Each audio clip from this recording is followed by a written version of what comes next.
សួស្តីពុកម៉ែបងប្អូនថ្ងៃនេះបានមកស្រោចដំណាំត្រប់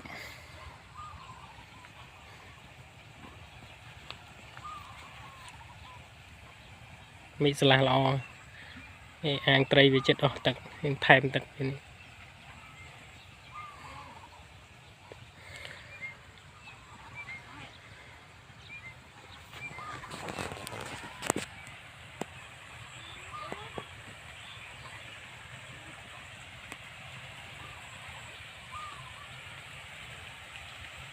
បានចេញផ្កាបដាបដា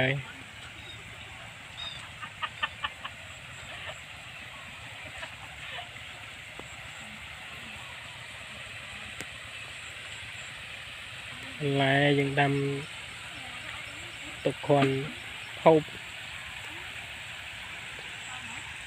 គ្រាន់យើងអត់ទៅទិញទីយើងចង់ហូបពេលទៅយើង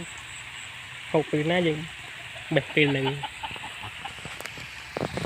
ណាំអត់ច្រើនតិចតែ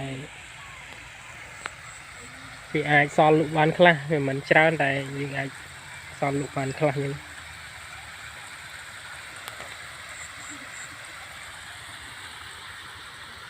អានេះយើងដាំនៅចន្លោះដូងយើងជ្រើសទុកដីចោលកាលមុនឡើយចន្លោះហ្នឹងគឺដាំចេកតែដល់ដូងវាឡើងធំខ្ពស់ទៅគឺយើងកាត់ចេកចោលយើងកាត់ចេកចេញតែ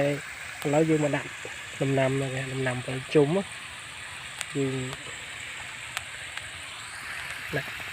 ជាបន្លែវិញបន្លែត្រប់បន្លែកន្លែងប្រសក់នូនបន្តិចយើង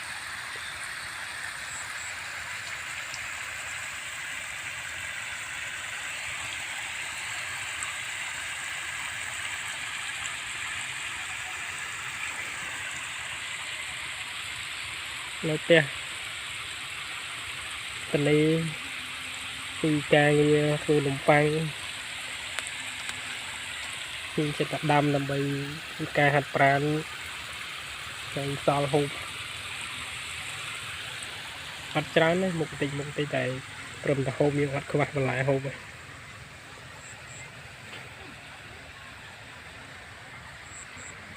អានេះជីក្រៃឡើងខ្ពស់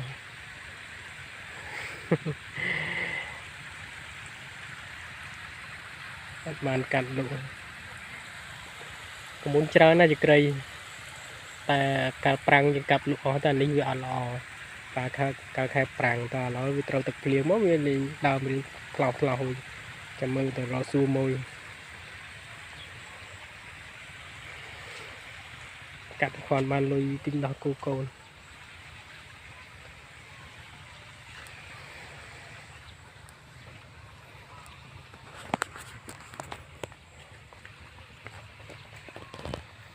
មិនច្រើនតែគ្រាន់តែយើងដាំទុកជាការកំសាន្តសម្រាប់ពីការងារទៅយើងធ្វើនេះទៅយើងបែកញើសវាហាត់ប្រាណនេះម្ទេសហាវ៉ៃខាងនេះត្រប់មានចម្រុះពូជមានត្រប់វែងមានត្រប់ចិនត្រប់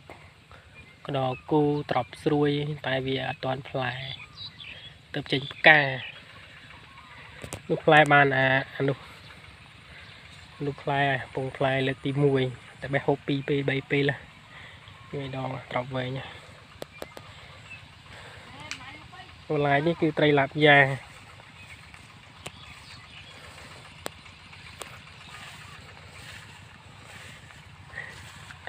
នេះកូន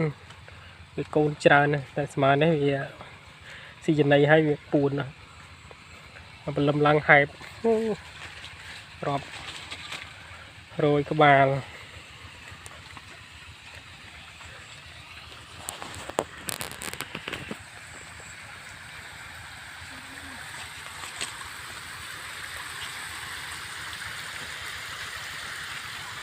ផ្លែបានហូបបដា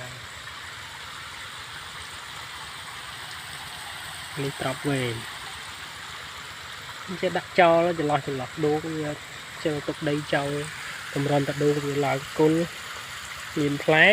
យើងដាំដំណាំវិលជុំហូបសិន